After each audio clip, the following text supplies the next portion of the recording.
and I laid him down and so I could get his diapers ready. And somebody said, "Hola," and that's all I remember. And I saw white.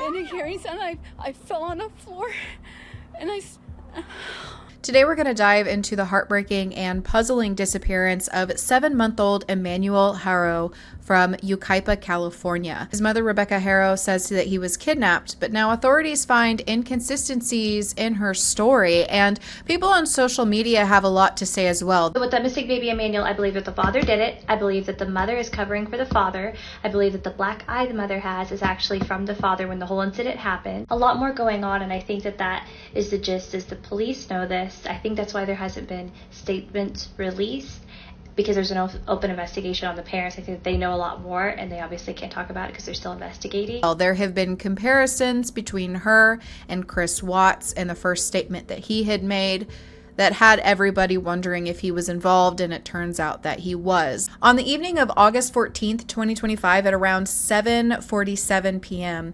Rebecca Haro was outside a Big Five sporting goods store in Yucaipa, and she said she was going in to get her stepson a mouthguard. Decided to change her son Emmanuel's diaper in her vehicle when she claims that from behind she was struck, that she saw white, and upon regaining her consciousness, she discovered that her son Emmanuel was gone. She claims that she was looking around for him and couldn't find him anywhere, and even went inside the sporting goods store to ask them if they had seen the baby. I got him out of the car seat, and I laid him down and so I could get his diapers ready.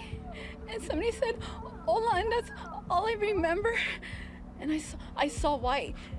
And a hearing sound, I fell on the floor, and Deputies responded immediately, and K-9 units and helicopters were deployed, but no trace of the baby was found. According to Rebecca, she claims that the only thing that she had heard was someone say "hola," and then everything went blank. Claims she woke up on the floor and that he was gone. The thing that's interesting about her saying this is that she talks about waking up on the floor, but she was outside, so it would be the ground, not a floor. That's usually something people say when they're talking about, you know, the floor inside of a house or inside of a building. But if she was outside, it's confusing that she would say that she woke up on the floor, and she's actually said, I got him out of the car seat, and I laid him down and so I could get his diapers ready.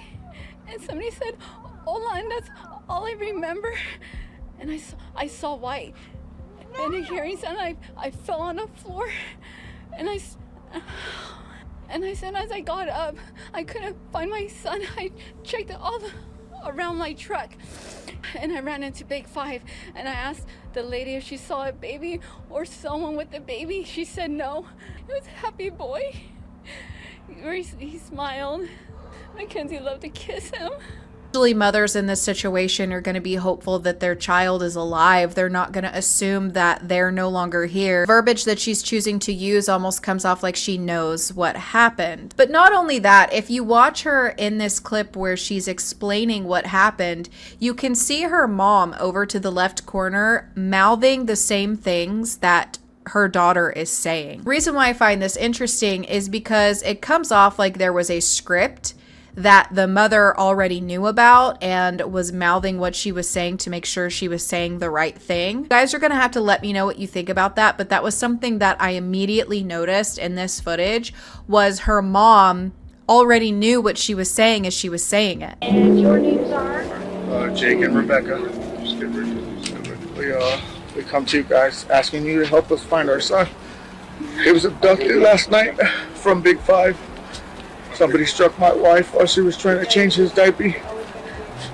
And we just ask if anybody knows anything to please contact Yucaipa Police Department. Don't hesitate, just call. His name's Emmanuel. He's 7 months. He's 7 months old. Have you been notified of any information yet by local authorities? No, we have not. They haven't told us nothing. They said they don't have any major updates. Do you guys plan on doing a local search of your own? We are Yeah, we at have 4 o'clock here at Kaipa. Investigators have pointed out that there are inconsistencies in her accounts of what happened. And when she was confronted with this, immediately stopped cooperating with the investigation.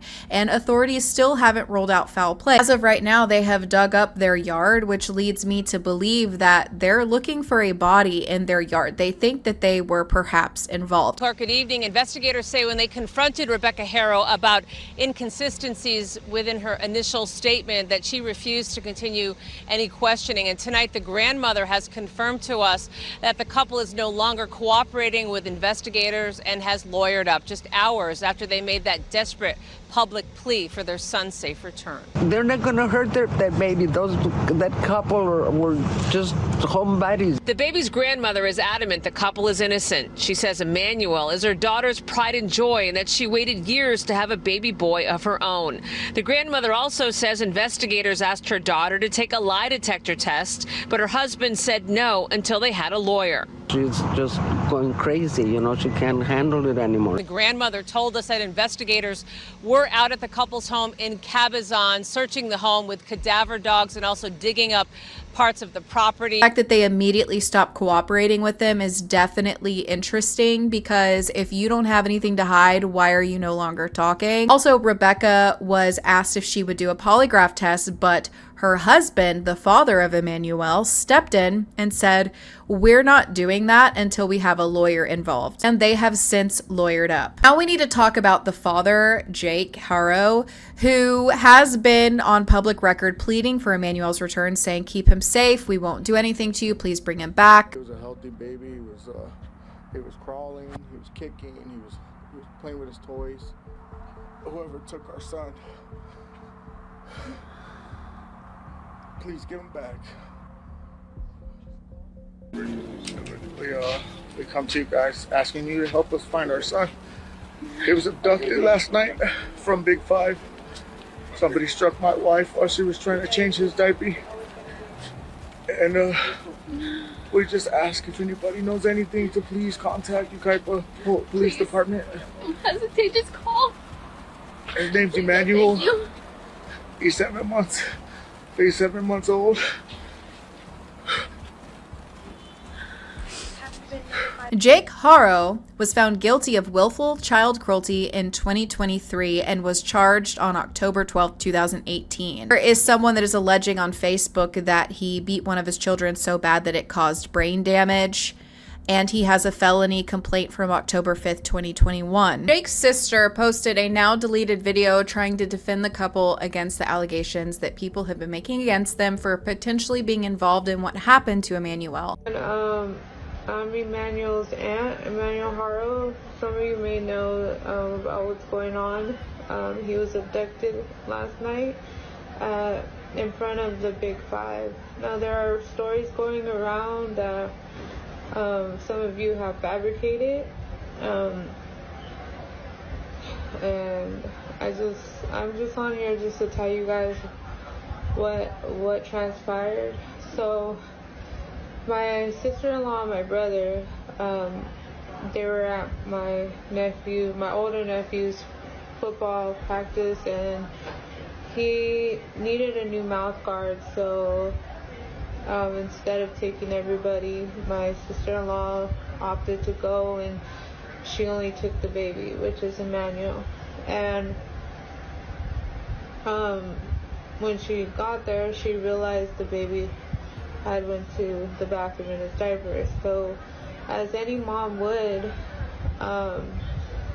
which is crazy because a lot of you women are judging her for even changing a baby's diaper in the car, which is mind-boggling, because if there's no bathroom, you're gonna do what you have to do to take care of your child one way or another. She's a great mother, so everything you guys are saying about her, first of all, you don't know her, and show some compassion. Like, she just had her son taken from her. And also, back to what I was saying, so she realized that he had went to the bathroom on himself. Of course, he's a baby. And she laid him down in the back. Her back was turned. She was about to change him. She was getting everything prepared, and she felt like a tap on her shoulder. She turned around, and all she heard was "Hola." And before she could even see this person, acknowledge this person, whatever the case may be, he socked her in the face, and she ended up blacking out. He knocked her out, and she fell to the floor. And next thing you know, as she came to, she woke up. She was looking around for the baby. The baby was gone. She started panicking, screaming, crying. She called the police. She ran into Big 5 to see if they had cameras outside or if anybody had witnessed anything. And nobody apparently didn't see anything. And then there's no cameras outside. We're so baffled because how are there no cameras outside? Like, in cases like this, like, what are people supposed to do? I'm sorry.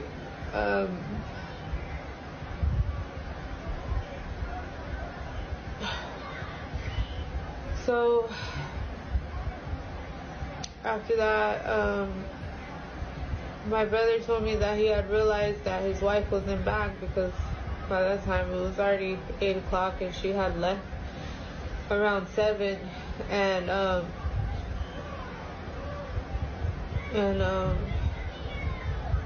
he said that he ended up calling her, and she picked up the phone and she was hysterical, and he couldn't even understand her. So the police had took the phone from her and told my brother what had transpired. And he had his ex-wife there because, you know, they had a son together, and his ex-wife and her boyfriend ended up driving my brother to Big 5. And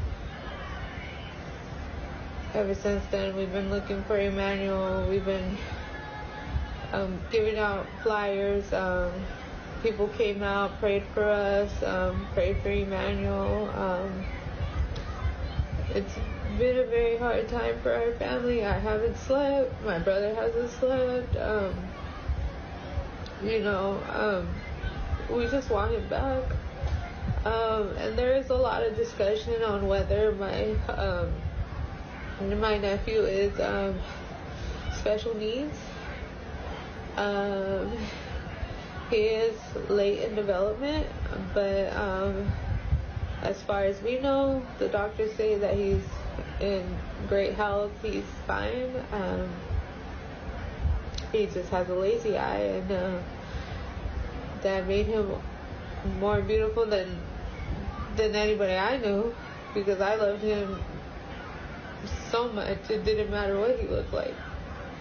And I know he's gonna come back to us, and with your continued prayers and your you uplifting us, I know he'll come back. And whoever took him here, I can't even say what you are on this app, but just give him back. He needs his family. Law enforcement is continuing to investigate, reviewing timelines, verifying statements, collecting any physical evidence. They've been digging up the area and urging witnesses to come forward. Emmanuel is described to be about 21 pounds, 24 inches tall, with brown hair, brown eyes, and his last known outfit was a black Nike onesie. And as always, I will be following it, so if there are any updates, you'll be the first to know, so please don't forget to subscribe. Let me know what you guys think happened to Emmanuel in the comments down below, and I will see you soon for another video.